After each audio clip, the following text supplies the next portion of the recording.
Bana, ujumbe ambao ameweza kuandika Aslay kutoka kwenye ukurasa wake wa Instagram, na baada ya kuandika kwenye Insta story, basi Aslay aliamua kufuta kila kitu kwenye ukurasa wake.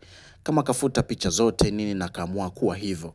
So ni ujumbe ambao umeweza kuwafikirisha sana watu, lakini pia ni ujumbe ambao umeweza kutiisha au kumtiisha huruma Aslay. Tunafahamu kwamba Aslay ni miongoni kati ya wasanii ambao wamekuwa wakifanya vizuri sana since day one, na ukizungumzia Bongo Flava nzuri ambao alikuwa anaandika Aslay, anaandika mziki mzuri, mziki ambao unaweza ukausikiliza kila siku na ukaenjoy, mziki ambao unaishi, basi huwezi kuacha kutaja mziki wa Aslay. Sasa kwa namna moja ama nyingine Aslay kumekuwa na anguko ambalo ameweza kulipitia tangu ya Moto Bendi ilivyovunjika.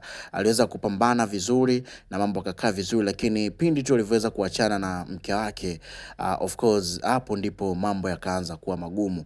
Sasa watu wengi wamekuwa kijiuliza, ni laana ya mwanamke, kuna kitu kibaya kakifanya, au kama ujumbe wake unavyoandika kwamba kuna watu ambao wamefanyaje, wanamfanyia vitu vibaya, wanataka afeli, wanataka afe ili mradi mioyo yao ifurahi. Labda pengine ni hayo. Sasa kutoka kwenye ukurasa wa Instagram wa kwake Aslay, aliweza kuandika ujumbe ambao of course unasema hivi: nimeona furaha ya wengi kwenye anguko langu, huku wanaojiita wajanja wanaona wameniweza.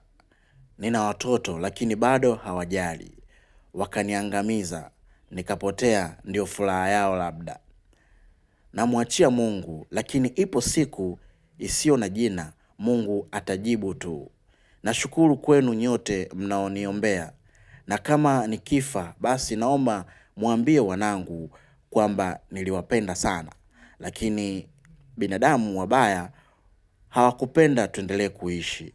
Aliishia hapo Aslay, na ujumbe ambao of course una masikitiko makubwa sana ambao ameweza kuandika Aslay. Kikweli ni ujumbe mzito, na jambo ambalo watu wengi wameweza nahisi wanaweza kumtafuta Aslay, kukaa naye chini kumueleza. Na hii ujumbe huu umekuja baada ya picha ya Aslay ambayo imeweza kuonekana, au clip ambayo imeweza kuonekana Aslay akiwa yupo Kongo huko, akiwa anapiga chaka chaka Kongo kwa namna moja ama nyingine kujitafutia kipato. Yani ni kama Aslay sasa hivi anatafuta pesa kwa nguvu sana ili aweze kurejea au kurejea pale ambapo alipokuepo.